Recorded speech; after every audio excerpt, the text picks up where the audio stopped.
Hello நண்பர்களே, வணக்கம். நான் உங்கள் பிரியா. நம்ம இன்றைக்கி பார்க்க போகிற பதிவு என்ன அப்படின்னு பார்த்தீங்கன்னா, நம்ம நிறைய பேர் திருச்செந்தூர் முருகர் கோவிலுக்கு சாமி கும்பிடுறதுக்காக போவோம். அப்படி போகக்கூடிய அந்த திருச்செந்தூர் முருகர் கோவிலுக்கு இந்த ஒரு நாளில் நம்ம போய் முருகப்பெருமான வழிபாடு செஞ்சோம் அப்படின்னா நம்ம நம்மளோட வேண்டுதல்களும் நிறைவேறும். நம்ம சகல செல்வமும் பெற்று எந்த விதமான பிரச்சனைகளும் இல்லாமல் நம்ம குடும்பம் சீரும் சிறப்புமாக இருப்பதற்கு எந்த நாள் உகந்த நாளுங்கிறத நம்ம இந்த பதிவில் பார்க்கலாங்க. அதுக்கு முன்னாடி நீங்கள் இந்த பதிவை பார்க்கக்கூடிய முருக பக்தர்களாக இருந்தீங்க அப்படின்னா ஓம் சரவணபவா போற்றிங்கிறத நம்மளோட கமெண்ட் பாக்ஸில் கமெண்டாக போஸ்ட் பண்ணுங்கள். நீங்கள் நம்மளோட சேனலை சப்ஸ்கிரைப் பண்ணாமல் பார்த்துருந்தீங்க அப்படின்னா மறக்காமல் சப்ஸ்கிரைப் பண்ணி வச்சுக்கோங்க. இது போல் முருகர் சம்பந்தமான பயனுள்ள தகவல்களை நீங்கள் பார்த்து தெரிந்து கொள்ள முடியும். இப்போ வாங்க நம்ம பதிவுக்குள்ளே போகலாம். ஸோ நம்ம முருகப்பெருமான் சம்மந்தமான நிறைய பதிவுகள் நம்மளோட சேனலில் பார்த்துட்ருக்குறோம். இன்றைக்கி நம்ம திருச்செந்தூர் முருகரை பற்றி தான் பார்க்க போகிறோம். முருகப்பெருமானோட 2ஆம் படை வீடான திருச்செந்தூருக்கு போகிறது நிறைய பேருக்கு பெரிய கனவு அப்படின்னே சொல்லலாம். ஏன்னா திருச்செந்தூர் போகிறது அவ்வளவு எளிதில் நம்மளுக்கு நடக்காது. திருச்செந்தூர் முருகர் என்னைக்கு நம்மளை பார்க்கணும், நீ என்னோட சன்னதிக்கு வரணும், நீ வந்தால் உனக்கு இந்த பிரச்சனை தீரும்னு நம்மளுக்கு எழுதி வச்சிருக்கிறாங்களோ அன்னைக்கு தான் நம்ம போயிட்டு திருச்செந்தூர் முருகனை தரிசனம் செய்ய முடியும். அப்படி நம்ம போகிற நாள் இந்த நம்ம சொல்லக்கூடிய இந்த ஒரு நாளாக இருந்தது அப்படின்னா மிகவும் சிறப்பானதாக இருக்கும். ஏன் அப்படின்னா திருச்செந்தூர் முருகனோட அந்த திருத்தலத்தை குருவோட தலம் அப்படின்னு சொல்லுவாங்க. ஒருத்தரோட வாழ்க்கையில் குரு உச்சத்தில் இருந்தாங்க அப்படின்னாலே அவங்களோட வாழ்க்கையில் செல்வ செழிப்புக்கு எந்தவித குறைவும் இல்லாமல் அவங்க ஒரு நியாயமான வாழ்க்கையை வாழுவாங்க. அதே மாதிரி செல்வ செழிப்புக்கும் குறைவு இருக்காது. குடும்பத்தில் சந்தோஷம், மகிழ்ச்சி, அப்புறம் உடல் நலத்தில் எந்த குறைவும் இல்லாமல் ஒரு நிம்மதியான வாழ்க்கை அவங்களுக்கு இருக்கும். அதனால நம்மளுக்கு இந்த குருவோட ஆசையும் நம்மளோட வாழ்க்கையில் ரொம்பவும் முக்கியம். ஒருத்தங்களுக்கு குரு உச்சத்தில் இருந்தால் அவங்க வாழ்க்கையை உச்சம் அடையும்.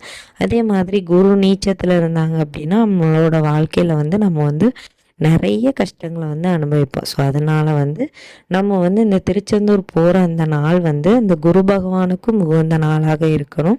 திருச்செந்தூர் முருகப்பெருமானை தரிசனம் பண்ணுறதுக்கும் உகந்த நாளாக இருக்கணும். அது என்ன நாள் அப்படின்னு பார்த்தீங்கன்னா புதன்கிழமை நீங்கள் போகணும். என்னங்க புதன்கிழமைக்கும் முருகப்பெருமானுக்கும் என்ன சம்மந்தம் அப்படின்னு நீங்கள் கேட்கலாம். புதன்கிழமை போயிட்டு அன்னைக்கு இரவு நீங்கள் அங்கே தங்குற மாதிரி இருக்கணும். திருச்செந்தூர் முருகர் கோவிலில் ஒரு நாள் தங்கி தரிசனம் பண்ணுறது ரொம்ப விசேஷம். அப்போ ஏன் நீங்கள் புதன்கிழமையை சொன்னீங்க அப்படின்னா நம்ம முதல்ல சொன்னோம் திருச்செந்தூர் குரு பகவானுக்கும் உகந்த இடம் அப்படின்ட்டு. அப்போ குரு பகவானுக்கு உகந்த நாள் வியாழக்கிழமை. ஸோ அதனால் நீங்கள் புதன்கிழமை காலையிலையோ இல்லை சாயங்காலமோ திருச்செந்தூர் போயிட்டீங்க அப்படின்னா அன்னைக்கு நைட்டு அங்கேயே தங்கிடுங்க. அப்போ மறுநாள் 12 மணி ஆகும்போது நம்மளுக்கு வியாழக்கிழமை தொடங்கிடும். ஸோ நீங்கள் மறுநாள் காலையில் விடியற் காலையிலேயே சென்று ஃபஸ்ட்டு நீங்கள் கடலில் நீராடுங்க. நீராடிட்டு அதுக்கப்புறமா ஒரு 4-5 மணிக்கெலாம் 4 கிணறு திறப்பாங்க.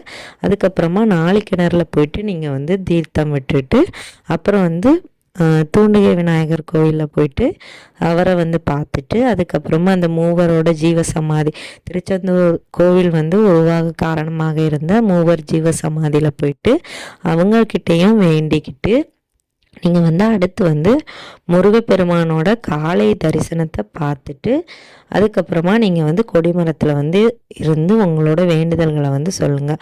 முருகப்பெருமானை கொஞ்சம் கண் குளிர உங்களுக்கு பார்ப்பதற்கு இந்த அதிகாலை அந்த பூஜை உங்களுக்கு உதவியாக இருக்கும். நிறைய பேர் சொல்லுவாங்க 4 கிணறுல குடிச்சிட்டு கடலில் குளிக்கணும் அப்படின்ட்டு. ஆனால் 4 கிணறு ஒரு சுத்தமான தீர்த்த தண்ணீர். கடல் தண்ணீர் நம்மளுக்கு உப்பு நீர். ஸோ கடலில் நீராடினதுக்கு அப்புறமா தீர்த்த தண்ணீர் வந்து நம்ம விட்டுட்டு முருகப்பெருமானை பார்க்க போகணும். தீர்த்த தண்ணீர் விட்டுட்டு நீங்கள் வந்து கடலில் போயிட்டு குளிக்கக்கூடாது. இது தெரியாமல் நிறைய பேர் சொல்லுவாங்க. நான் வந்து இப்படி சொல்கிறேன். இது வந்து கரெக்டாக இல்லையாங்கிறத தெரிஞ்சவங்க வந்து நம்மளோட கமெண்ட் பாக்ஸில் வந்து கமெண்ட் பண்ணுங்கள். அதுக்கப்புறமா நம்ம சொன்ன மாதிரி ஒவ்வொரு தெய்வங்களையும் வணங்கிக்கிட்டு உங்களோட வேண்டுதல்களையும் நீங்கள் வந்து வச்சுட்டு வாங்க. கண்டிப்பாக உங்களோட வேண்டுதல்கள் வந்து நிறைவேறும். அதுக்கப்புறமா நீங்கள் வந்து போகிற நாள் வந்து அந்த திருச்செந்தூரில் வந்து பௌர்ணமி பூஜை பார்க்குறது வந்து ரொம்ப விசேஷமாக சொல்லப்படுது. ஸோ அதனால் உங்களுக்கு வந்து போகிறதுக்கு வாய்ப்புகள் கிடைத்தது அப்படின்னா பௌர்ணமி அன்னைக்கு இரவு தங்கி பூஜைகள் பார்த்தீங்க அப்படின்னா கண்டிப்பாக உங்களோட வேண்டுதல்கள் வந்து எந்த விதமான வேண்டுதல்களாக இருந்தாலும் முருகப்பெருமான் வந்து 100% அதை வந்து நிறைவேற்றி தருவார் அப்படின்னும் சொல்லப்படுது. நீங்கள் வந்து முடிஞ்சால் அதை வந்து ட்ரை பண்ணி பாருங்கள். கண்டிப்பாக உங்களோட வேண்டுதல்கள் வந்து நிறைவேறும். இந்த பதிவு வந்து உங்களுக்கு வந்து உபயோகமாக இருக்கும்னு நினைக்கிறேன்.